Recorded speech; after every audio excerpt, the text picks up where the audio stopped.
លោកអុកញ៉ាសឿនគុយជាអតីតអភិបាលខេត្តព្រះត្រពាំងមុនពេលដែលខេត្តនេះធ្លាក់ក្នុងកណ្ដាប់ដៃយួនគាត់បានចូលបម្រើកងទ័ពតាំងតែពីអាយុ20ឆ្នាំមកម្លេះគាត់បានរៀបអាពាហ៍ពិពាហ៍ជាមួយនារីខ្មែរម្នាក់ឈ្មោះភឿននៅភូមិចាក់ភ្លើងខេត្តព្រះត្រពាំងលោកអុកញ៉ាមានសហការីចំណិតចំនួន5រូបគឺលោកទេសាសោមលោកម៉ឺនឯកលោកតាម៉ង់លោកមនោរស់និងលោកពូឈួយគង់ក្នុងចំណោមសហការីទាំង5រូបរបស់អុកញ៉ាមានសហការីម្នាក់បានក្បត់នឹងឧត្តមគតិខ្លួនដោយបានលួចផ្ដាល់កិច្ចការសម្ងាត់ក្នុងចលនាតស៊ូឲ្យខ្មាំងហើយមានសហការីផ្សេងទៀតមានការកម្មចិត្តនឹងគ្នាជាហេតុបណ្ដាលឲ្យចលនាតស៊ូរបស់អុកញ៉ាជួបប្រទះនឹងផលវិបាកនាពេលអនាគត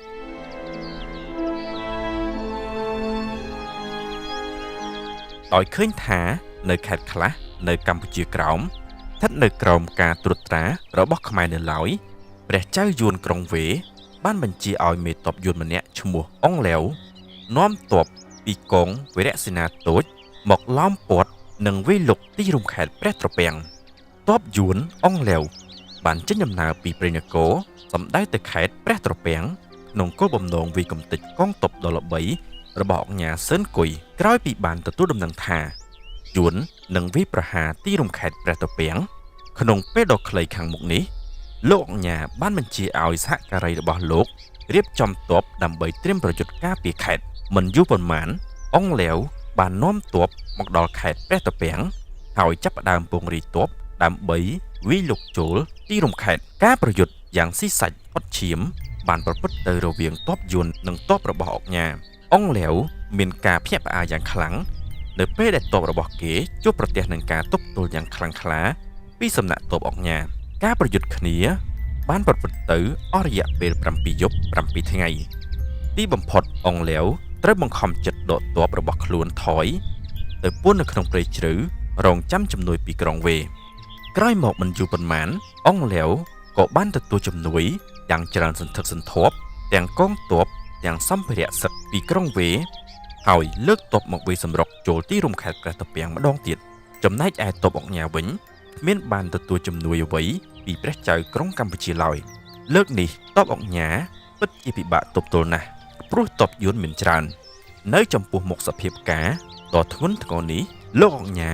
បានបញ្ជាឲ្យដកទ័ពចេញពីទីរួមខេត្តហើយបង្កើតទីតាំងទ័ពនៅជនបទវិញចំណែកឯអុងឡែវវិញក្រោយពីទ័ពរបស់ខ្លួនបានទទួលជោគជ័យលើទ័ពរបស់អុកញ៉ានៅសមរភូមិទីរួមខេត្តព្រះត្រពាំងហើយក៏បានរៀបចំពិធីជប់លៀងយ៉ាងកកឹកកក្រែងមិនតែប៉ុណ្ណោះបានបញ្ជាឲ្យទ័ពរបស់ខ្លួនដើរឆ្មក់ប្លន់ទ្រព្យសម្បត្តិនិងចាប់កូនក្រមុំខ្មែរសម្រាប់ការសប្បាយក្នុងពិធីជប់លៀងរបស់ពួកគេទៀតផងលោកអុកញ៉ាបានចេញចាកពីទីរួមខេត្តព្រះត្រពាំងទាំងសេចក្តីក្រៀមក្រំហើយបានបង្កើតជំរំហ្វឹកវើនទ័ពសម្ងាត់មួយនៅជនបទមិនយូរប៉ុន្មានអុងឡែវបានដឹងថាអុកញ៉ាបានបង្កើតជំរំទ័ពសម្ងាត់ក៏បញ្ជាឲ្យមេទ័ពយួនម្នាក់ដែលនៅក្រោមការបញ្ជារបស់ខ្លួនឈ្មោះអុងបូឲ្យដឹកនាំទ័ពទៅវាយកំទេចទ័ពអុកញ៉ាដែលនៅសេសសល់នៅជំរំសម្ងាត់ដោយគ្មានពេលគ្រប់គ្រាន់ដើម្បីប្រមូលនិងហ្វឹកហ្វឺនទ័ពលោកអុកញ៉ាគ្មានកម្លាំងគ្រប់គ្រាន់អាចទប់ទល់នឹងកម្លាំងរបស់អុងបូបានឡើយទីបំផុតត្រូវបោះបង់ចោលជំរំនោះទៀត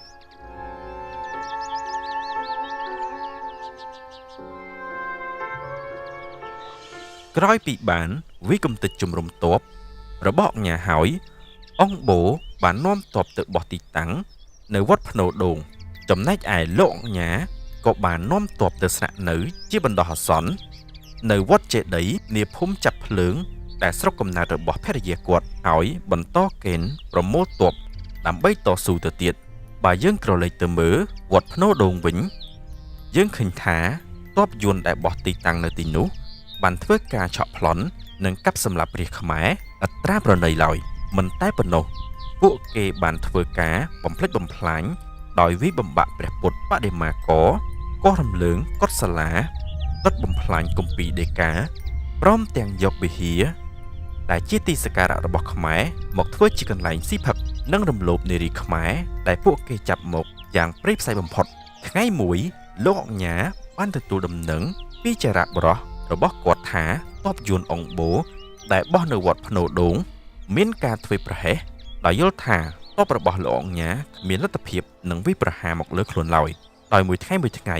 ពួកគេជប់រវល់ទៅនឹងការស៊ីផឹកនិងឆក់ប្លន់ប្រជារាស្ត្រឆ្លៀតឱកាសដ៏ប្រពៃនេះលោកអង្គញាបានបញ្ជាឲ្យលើកទ័ពទៅវិប្រហារយួននៅវត្តភ្នោដូងជាបន្ទាន់ដោយការធ្វើប្រហែសមិនបានត្រៀមប្រយុទ្ធជាមុនទ័ពយួននៅទីនោះរត់ឆ្លេឆ្លាបាក់ស្មារតីប្រយុទ្ធទីបំផុតត្រូវបាក់ទ័ពរត់ខ្ចាត់ខ្ចាយឯមេទ័ពយួនអង្គបូក៏បាត់បង់ជីវិតនៅទីលានប្រយុទ្ធដែរដំណឹងពីការបាត់បង់មេទ័ពដ៏ចំណានអង្គបូនិងការបរាជ័យនៅសមរភូមិភ្នោដូងបានធ្វើឲ្យចៅហ្វាយយួនអង្គលាវមានការជឿចាប់និងមានការអាម៉ាស់យ៉ាងខ្លាំងការបរាជ័យនេះញ៉ាំងឲ្យអង្គលាវត្រូវតែរិះរកយុទ្ធវិធីថ្មីនោះគឺការស៊ីរុងនិងការបំបែកបំបាក់ផ្ទៃក្នុងឲ្យចុះទន់ខ្សោយ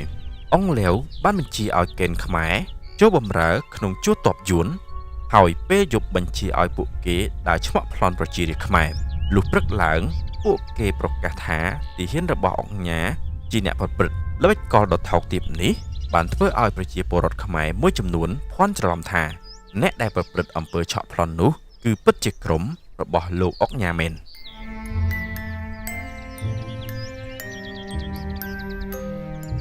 នៅលើទីលានសមរភូមិយួនបានឲ្យរនុកក្នុងរបស់ពួកវាសម្រាប់ទាហានខ្មែរដោយសម្ងាត់និងញុះញង់ឲ្យមានការបែកបាក់ផ្ទៃក្នុងថ្ងៃមួយទាហានខ្មែរម្នាក់បានជួបប្រទះសាកសពរបស់លោកតាម៉ុងដែលជាមេទ័ពដ៏ខ្លាំងម្នាក់ដេកស្លាប់ចម្ងាយ300ម៉ែត្រពីវត្តភ្នោដូងយ៉ាងអាតកំបាំងចំណែកឯលោកមឿនឯកបានគេចខ្លួនបាត់ដោយគ្មានអ្នកណាដឹងថាគាត់ទៅណាគ្រាន់តែបានឃើញសារមួយដែលគាត់ទុកឲ្យដែលចាថាគាត់នឹងទៅធ្វើការតស៊ូតែម្នាក់ឯងមិនតែប៉ុណ្ណោះលោកទេសាសោមត្រូវយួនចាប់បាននៅសមរភូមិ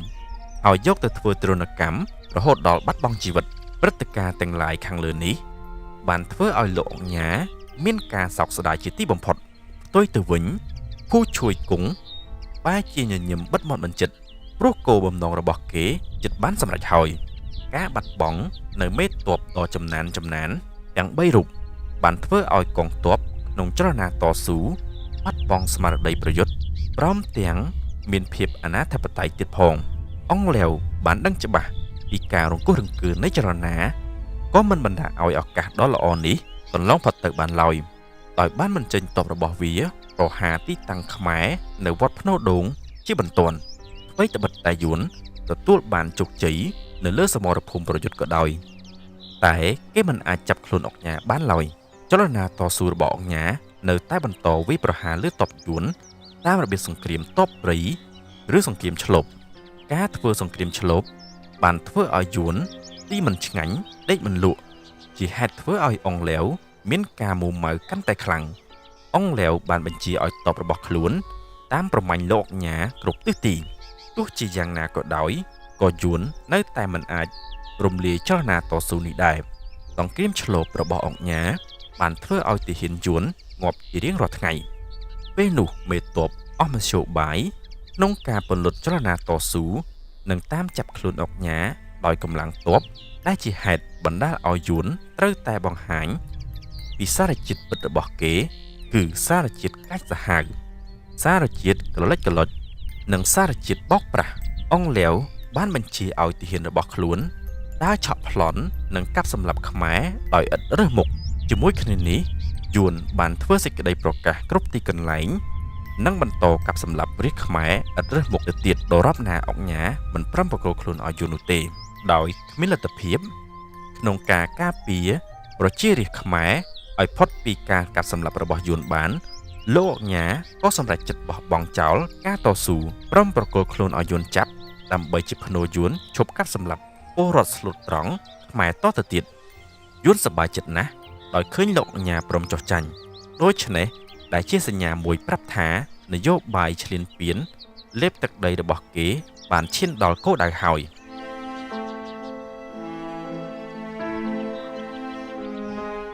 ដំបូងឡើយយួនបំរុងយកអង្គញានិងទាហានខ្មែរទាំងអស់ទៅសម្លាប់តែក្រោយមកបែរជាមិនសម្លាប់ព្រោះគេយល់ឃើញថាលោកអង្គញា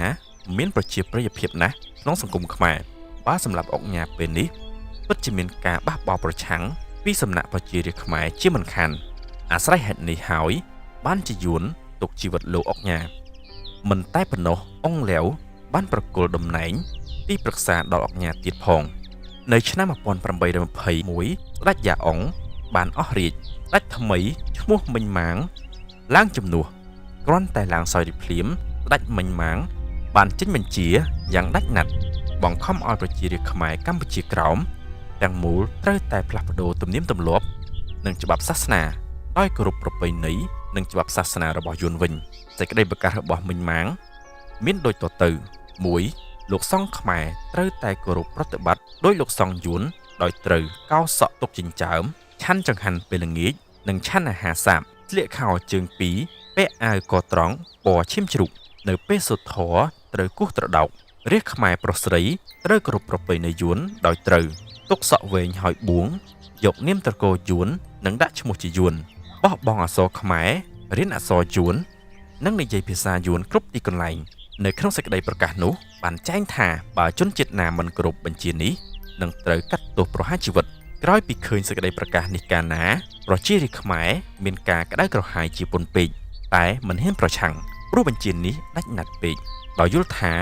មានតែអង្គញាទេដែលជាពឹងព្រះសង្ឃនិងប្រជារាស្ត្រខ្មែរជាច្រើនបានធ្វើញត្តិជូនអង្គញាសូមឲ្យជួយធ្វើអន្តរាគមន៍លោកអង្គញាបានយកសំណើនេះជូនអង្គលាវសូមអនុវត្តតាមបញ្ជានេះជាច្រើនលើកច្រើនសារតែរាល់ពេលដែលអង្គញាលើកយកបញ្ហានេះមកពិភាក្សាអង្គលាវតែងតែតបថានេះជាបញ្ហារបស់ព្រះអធិរាជក្រុងវេគ្មាននរណាម្នាក់អាចជំទាស់បានឡើយបើសិនជានរណាហ៊ានតវ៉ានឹងបញ្ជានេះតើតែហ៊ានស្លាប់សិនដោយអស់មធ្យោបាយក្នុងការអង្វរកអង្គលាវកុំឲ្យអនុវត្តតាមបទបញ្ជានេះលោកអង្គញាបាននិយាយទៅកាន់អង្គលាវថាសូមលោកមេត្តាផ្ញើសារមួយជូនដល់ចៅហ្វាយក្រុងវេឲ្យទ្រង់បានជ្រាបថាខ្ញុំអង្គញាសឿនគុយអតីតអភិបាលខេត្តព្រះត្រពាំងបច្ចុប្បន្នជាទីប្រឹក្សារបស់លោកសូមយកជីវិតមកបដូរបើសិនជាព្រះអធិរាជព្រមលុបចោលបទបញ្ជានេះអង្គលាវយល់ព្រមឲ្យផ្ញើសារជូនព្រះចៅក្រុងវេក្រោយមកអង្គលាវបានប្រាប់ទៅអង្គញាថាព្រះចៅក្រុងវេបានយល់ទៅនឹងសំណើរបស់អង្គញាហើយដូច្នេះតាមលក្ខន្តិកៈគេគ្មានជំរឿសអ្វីផ្សេងក្រៅពីឲ្យអង្គញាទៅប្រហារជីវិតឡើយលោកអង្គញាបានតបទៅវិញថាលោកមានសេចក្តីរីករាយណាស់ដោយសំណើរបស់លោកត្រូវបានព្រះមហាអធិរាជក្រុងសពព្រះរាជហត្ថីដូច្នេះលោកគ្មានការរារែកក្នុងការប្រគល់ខ្លួនឲ្យអង្គលាវយកទៅប្រហារជីវិតឡើយ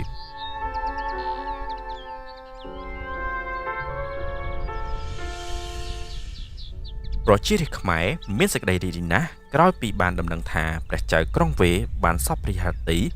ទុកឲ្យប្រជារាស្ត្រខ្មែរគោរពទំនៀមទម្លាប់និងព្រះពុទ្ធសាសនាខ្មែរតែក្នុងពេលជាមួយគ្នានោះដែរខ្មែរគ្រប់រូបក៏មានការសោកស្ដាយយ៉ាងខ្លាំងដោយគេត្រូវបាត់បង់នៅកុលបុត្រដ៏ឆ្នើមម្នាក់ដែលក្នុងមួយជីវិតរបស់លោកតែងតែធ្វើអ្វីៗទាំងអស់រហូតដល់ហ៊ានបូជាជីវិត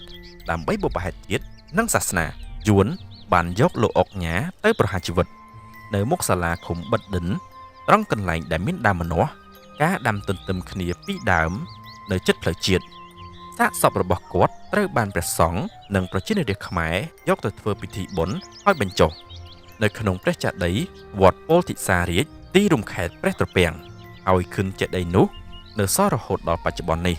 ចំណែកឯភូឈួយគង់ដែលជារនុកក្នុងរបស់យួននោះក៏ត្រូវយួនយកទៅប្រហារជីវិតដែរលោកអង្គញាសឿនគុយជាកុលបុត្រដ៏ឆ្នើមម្នាក់របស់ខ្មែរកម្ពុជាក្រោមគាត់បានធ្វើអ្វីៗទាំងអស់រហូតដល់ហ៊ានពលីជីវិតដើម្បីភាពគង់វង្សនៃជាតិខ្មែរនិងសាសនាលោកបានបន្សល់ទុកនៅគំនូរវិភាគមួយដ៏ត្រចះត្រចង់សម្រាប់កុលបុត្រកុលធីតាខ្មែរកម្ពុជាក្រោមគ្រប់រូបគោរពស្ញប់ស្ញែងនិងយកតម្រាប់តាមអ្វីត្បិតតែលោកអង្គញាត្រូវយួនឈ្លានពានផ្ដាច់សង្ខារជីវិតឲ្យចាកលោកនេះអស់រយៈពេល7សតវត្សទៅហើយក៏ដោយក៏កិត្តិនាមរបស់លោកនៅតែល្បីរន្ទឺក្រអូបសុសសាយក្នុងសង្គមខ្មែរកម្ពុជាក្រោមយើងដដែលយើងទាំងអស់គ្នាជាប្រជាជនដែលមានវាសនាបានស្គាល់នៅវប្បធម៌អក្សរសាស្ត្រភាសានិងសាសនារបស់ខ្មែរនាពេលនេះក៏ដោយសារតែការ បូជាសាច់ស្រស់ឈាមស្រស់របស់អង្គញានិងវីរៈកុលបុត្រខ្មែរកម្ពុជាក្រោមដទៃទៀតក្នុងចលនាតស៊ូរបស់លោកក្នុងអតីតកាលដែរយើងខ្ញុំទាំងអស់គ្នាសូមកត់ត្រាទុកនៅគុណូបការៈដ៏ធំធេងក្នុងក្រៅបេះដូងរបស់យើងខ្ញុំជារៀងរហូតហើយបដិញ្ញាថានឹងយកតាមគំរូវីរភាពរបស់លោកអង្គញាដើម្បីថែរក្សាកេរដំណែលរបស់លោកដែលបានបន្សល់ទុកឲ្យបានគង់វង្សជានិរន្តរ៍ទៅទៀតចៅហ្វាយគុយគេស្គាល់ជាអង្គញាស៊ិនគុយជាអភិបាលខេត្តព្រះត្រពាំងគាត់ត្រូវបានគេកាត់ក្បាលនៅឆ្នាំ1841ដោយពួកយួនដើម្បីឲ្យខ្មែរក្រមអាចអនុវត្តសាសនានិងវប្បធម៌របស់ពួកគេជាវីរៈបុរសជាតិខ្មែរនៅដែនដីកម្ពុជាក្រោមក្នុងសតវត្សទី19លោកបានឲ្យយួនកាត់កជាភ្នូរនឹងការរក្សាប្រពៃណីព្រះពុទ្ធសាសនាថេរវាទខ្មែរនៅដែនដីកម្ពុជាក្រោមហើយក៏ជាអ្នកដាំដើមឈើមួយដើមទុកលើទឹកដីកម្ពុជាក្រោមដោយបញ្ច្រាស់គល់ឡើងទៅលើនៅសប្តាហ៍ថ្ងៃនេះ